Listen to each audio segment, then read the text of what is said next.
नमस्कार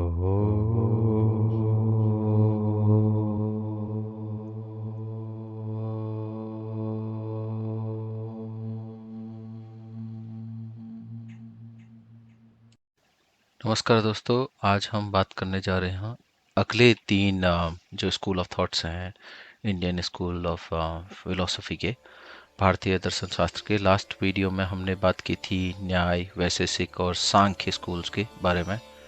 इस वीडियो में हम बात करेंगे योग, मीमांसा और वेदांत के बारे में। चलो आइए शुरू करते हैं। योगा का मतलब होता है दो प्रमुख संस्थाओं का मिलन। इसके फाउंडर जो थे वो पतंजलि थे और टाइम पीरियड है 200 ईसा पूर्व। तो इसके डिस्क्रिप्शन के बारे में जानते हैं। पतंजलि का आस्तिक स्कूल जो सांख्य के तत्व मीमांसा यानी मेटाफिजिक्स को मानता है। तो सांख्य जो है हमारा दूसरा स्कूल ऑफ फिलोसफी है। तो इसको ये बोला जाता है कि ये प्रैक्टिकल एस्पेक्ट्स है सांख्य का। योग दो रूपों में ईश्वर के अस्तित्व को स्वीकार करता है, यानी कि एक शिक्षक और दूसरा मार्गदर्शक के रूप में। यानी कि शिक्षक हो गया टीचर, मार्गदर्शक यानी कि मेंटोर। और in less technical term Bhagavad Gita में एक वैकल्पिक मार्ग यानी अल्टरनेटिव पाथ के रूप में योग का प्रयोग भगवान को प्राप्त करने के लिए किया गया है। योग की तकनीकें शरीर, मन और इंद्रियों को नियंत्रित करती हैं। इस प्रकार इसे स्वतंत्रता यानी कि फ्रीडम या मुक्ति, डिटैचमेंट प्राप्त करने का साधन माना जाता है। मुक्ति प्राप्त करने के तरीके इस प्रकार हैं, जो आत्म नियंत्रण से शुरू होकर समाधि तक ले जाती है। तो 8 इसके स्टेजेस हैं। पहले और तरीके हैं। पहला है यमा। यमा मीन्स सेल्फ कंट्रोल। नियम, यम नियम, नियम मीन्स रूल्स। आसन, और जो कि अभी फिजिकल एस्पेक्ट जिसका काफ़ी फेमस है योग का अभी, वो है आसन, आसना यानी कि फिक्स्ड पॉस्चर्स। फिर प्राणायाम, ब्रेथ कंट्रोल। प्रत्याहार, चूजिंग एन ऑब्जेक्ट। धर्न यानी कि धरना मीन्स फिक्सिंग द माइंड। ध्याना मीन्स कंसंट्रेशन। समाधि यानी कि कंप्लीट डिटैचमेंट। तो ये 8 तरीके हैं योग के द्वारा मुक्ति पाने के। आमतौर पर योग प्रक्रिया को 8 चरणों यानी कि अष्टांग योग, 8 सदस्यीय योग में वर्णित किया गया है, जो कि हमने पहले बताया 8 स्टेप्स। पहले 2 चरण नैतिक तैयारी है, यानी कि यम और नियम जो है मोरल प्रिपरेशन है। यम संयम है, जो चोट से परहेज, अहिंसा, झूठ, चोरी, वासना और लोभ को दर्शाता है। और नियम अनुशासन यानी कि डिसिप्लिन, जो शरीर की स्वच्छता, संतोष, तपस्या, अध्ययन और ईश्वर के प्रति समर्पण को दर्शाता है। अगले 2 चरण जो है शारीरिक तैयारी है। अगले 2 चरण क्या है, मतलब आसन और प्राणायाम। आसन यानी कि सीट, शारीरिक मुद्रा में व्यायाम की एक श्रृंखला है, जिसका उद्देश्य आकांक्षी यानी कि प्रैक्टिशनर के शरीर को ऐसी अवस्था में लाना है जो लचीला और स्वस्थ बना रहे, बिना अनैच्छिक गतिविधियों या शारीरिक विकर्षणों के। एक विस्तृत अवधि के लिए निर्धारित आसनों में से एक को धारण करने की क्षमता से आसनों की महारत को आंका जाता है।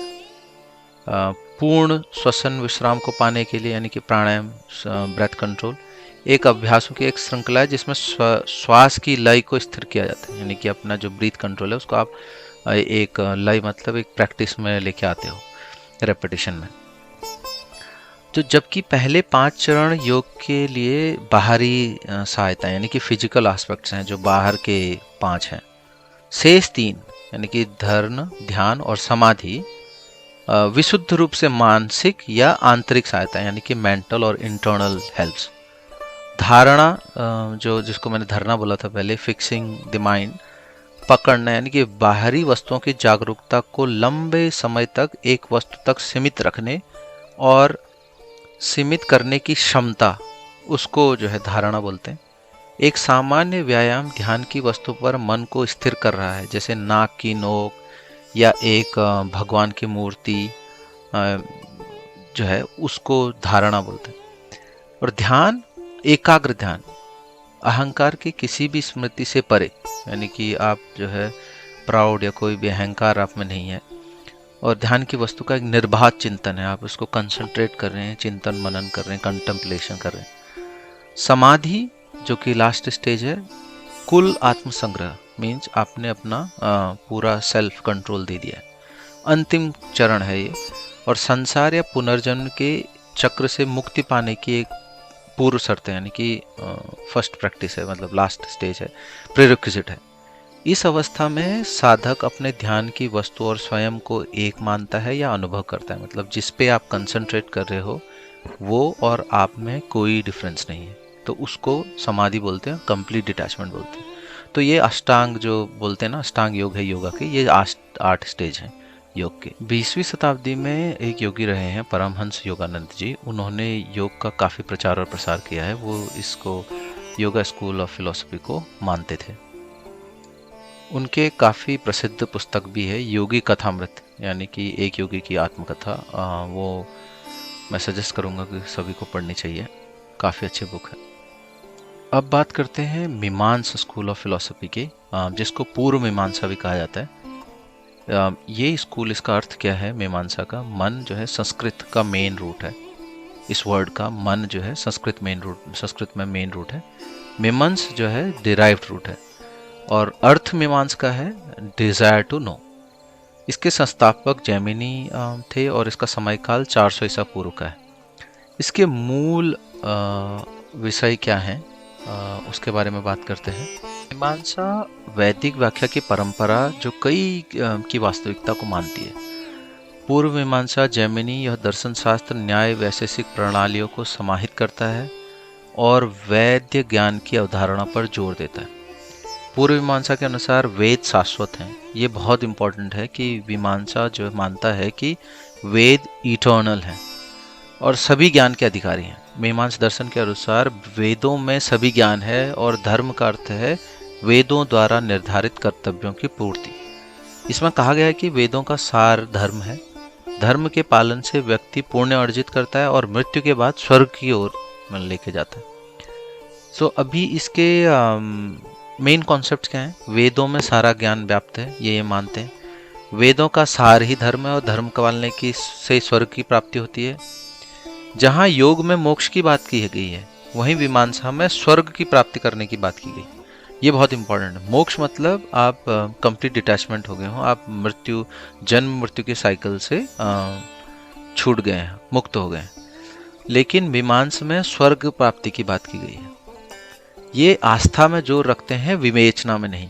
तो ये इंपॉर्टेंट है। आस्था मतलब फेथ है कि आपका कंप्लीट फेथ है वेदों में, लिटरल मीनिंग क्या है उसका सब, और विवेचना में नहीं, यानी कि रीजनिंग या डिस्कशन में आपका उतना विश्वास नहीं है। इसमें यह भी बोला गया है कि ज्ञान प्रत्यक्ष होता है जो स्वयं ही स्पष्ट हो जाता है। इसको प्राप्त करने के 6 तरीके हैं। प्रत्यक्ष या भावना धारणा, यानी कि सेंस परसेप्शन। निर्विकल्प, awareness of the existence of the object without knowing the details. सविकल्प, the object is grasped in its totality with its characteristic. उपमाना या तुलना, यानी कि comparison, based upon your knowledge of an animal, say dog, you are trying to identify another animal in forest. तो ये उपमान हो गया, तुलना। अनुमान यानी कि इन्फरेंस, जैसे कॉज एंड इफेक्ट रिलेशनशिप। जैसे टिपिकल एग्जांपल देते हैं हम लोग कि स्मोक विदाउट फायर, बट इसमें फैलेसीज भी हैं। इसकी फैलेसीज ये हैं कि विदाउट फायर भी स्मोक हो सकता है या नहीं हो सकता है, उसके अलग अलग रीजनिंग्स हैं।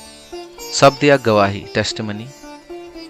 पुरुषेय या अपुरुषेय, अपुरुषेय माना जाता है वेदों को जो रिविलेटरी नेचर हैं, जो रिवील किए गए हैं। पुरुषेय मतलब पर्सनल।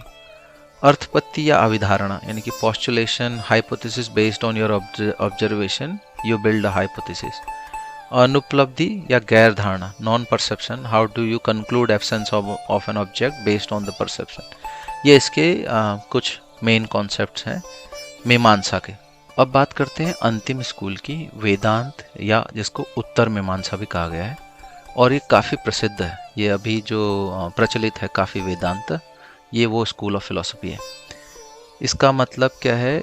2 भाव, यानी कि वेदों का, वेदांत या उत्तर मीमांसा के 2 अर्थ निकाले जा सकते हैं। पहला अर्थ ये है कि वेदों का ये अंतिम भाग है, या इसको ये भी बोलते हैं कि वैदिक चिंतन की पराकाष्ठा। मतलब आप जब कॉन्सेप्चुलाइज कर चुके हो, पूरे वेदों के चिंतन के कंसिडर कर चुके हैं, कंटेम्पलेशन कर चुके हो, इसका जो लास्ट एक्सट्रीम फेज है उसको वेदांत कहा गया है। इसके संस्थापक जो हैं व्यास जी थे। संस्थापक तो व्यास जी थे, लेकिन समयकाल जो है इसका जब डिस्कशन में आया ये स्कूल ऑफ फिलोसफी, वो है 400 शताब्दी की। और इसके मूल विषय क्या हैं? जो है द्वैत, जो माधवाचार्य जी ने दिया, विशिष्ट अद्वैत या विशिष्टाद्वैत इसको बोलते हैं, रामानुजम जी ने दिया, अद्वैत वेदांत, अद्वैत शांति आदि शंकराचार्य जी ने, द्वैत निम्बार्क जी ने, और शुद्ध द्वैत वल्लभाचार्य जी ने। ये मूल विषय दिए इन मेन योगीज ने। जैसा कि मैंने अपने स्क्रिप्चर्स वाले वीडियो में बताया कि ब्रह्मणास और उपनिषद वेदों के अंग हैं। ब्रह्मणास अनुष्ठान यानी रिचुअल्स और बलिदान सैक्रिफाइसेस के निर्देशों को बताता है, वहीं वेदांत उपनिषदों के अंदर समाहित रहस्य, आध्यात्मिक चिंतन की दार्शनिक शिक्षाओं पे ध्यान केंद्रित करता है। वेदांत दर्शन शास्त्र का सबसे अधिक चर्चित स्कूल है। उपनिषदों से जो परंपरा विकसित होती है, इसके 3 प्रमुख परिप्रेक्ष्य होते हैं। जैसा मैंने पहले बताया, मेन सब्जेक्ट्स द्वैत जो है माधवाचार्य जी ने दिया, यह बोलता है कि यह ब्रह्म और आत्मा को 2 अलग अलग संस्थाओं के रूप में मानता है और भक्ति को शाश्वत मोक्ष का मार्ग मानता है। यहाँ पर हम ये डेफिनेशन अपनी क्लियर कर लें कि ब्रह्म क्या है और आत्म क्या है। आत्मन जनरली सेल्फ से रिलेटेड इंडिविजुअल रियलिटी को बताता है, और ब्रह्म जो है कलेक्टिव रियलिटी, जब आत्म और ब्रह्मन के बीच में कोई डिफरेंस नहीं रह जाता है, यानी कि सारी सोल्स एक जैसी हैं। जब आपके अंदर यह गुण आ जाता है तो उसको ब्रह्म की प्राप्ति बोलते हैं। तो आप ये मान सकते हैं कि आत्म सेंटर इंडिविजुअल सेंट्रिक है और ब्रह्म जो है यूनिवर्सल सेंट्रिक है। अब दूसरा इसका जो स्कूल है वो है विशिष्ट अद्वैत, विद इन वेदांता, मतलब अदर कॉन्सेप्ट। इसके संस्थापक रामानुज थे और ये मानते हैं कि सभी विविधता एक एकीकृत संपूर्ण रूप में समाहित है, यानी कि जो सारी डाइवर्स चीज़ें हैं उनका सेंट्रल कॉन्सेप्ट एक ही है। अब अद्वैत वेदांत आते हैं, तो अद्वैत वेदांत आदि शंकराचार्य जी ने दिया। इसमें कहा गया कि व्यक्तिगत आत्मन, यानी जो मैंने अभी बताया व्यक्तिगत आत्मन और ब्रह्म दोनों एक ही हैं, इस अंतर को जानने से मुक्ति मिलती है। स्वामी विवेकानंद भी इसके बड़े प्रचारक थे और अद्वैत काफ़ी फेमस भी है। द्वैत निम्बार्क जी ने दिया। इसमें कहा गया कि ब्रह्म सर्वोच्च वास्तविकता है और सभी का कंट्रोलर है। जो शुद्ध द्वैत है वल्लभाचार्य जी ने, उन्होंने कहा कि ईश्वर और व्यक्ति दोनों एक ही हैं और अलग नहीं। चैतन्य महाप्रभु जी ने भी वेदांता स्कूल में एक कॉन्सेप्ट दिया जिसको बोला जाता है अचिंत्य भेद और अभेद।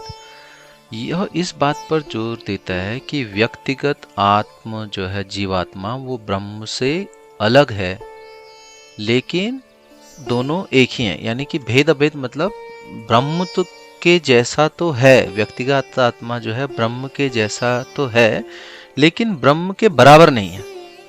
तो लेकिन ये ब्रह्म का पार्ट भी है। तो इसको थोड़ा डिटेल में पढ़ना चाहिए जिसको इसमें इंटरेस्ट है। तो उन्होंने बोला बेसिकली भेद अभेद मतलब आप भेद भी कर सकते हो लेकिन अभेद भी है।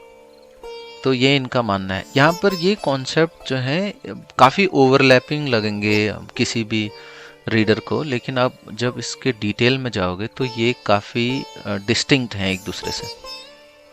तो लक्ष्य क्या है, वेदांत का लक्ष्य क्या है? तो अद्वैत दर्शन का एक लक्ष्य है कि दुख का कारागार जब सत चित्त और आनंद में बदल जाता है। आपने एक वर्ड सुना होगा सच्चिदानंद, जो बना है सत चित्त और आनंद से।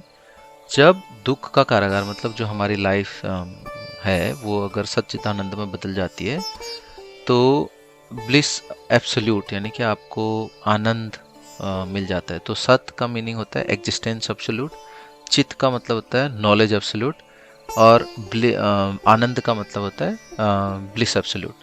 तो अद्वैत का जो लक्ष्य है वो है सच्चिदानंद को प्राप्त करना। यहाँ पर वीडियो समाप्त करते हैं और अगले वीडियो में एक नए विषय के साथ आएंगे। वीडियो देखने के लिए बहुत बहुत धन्यवाद।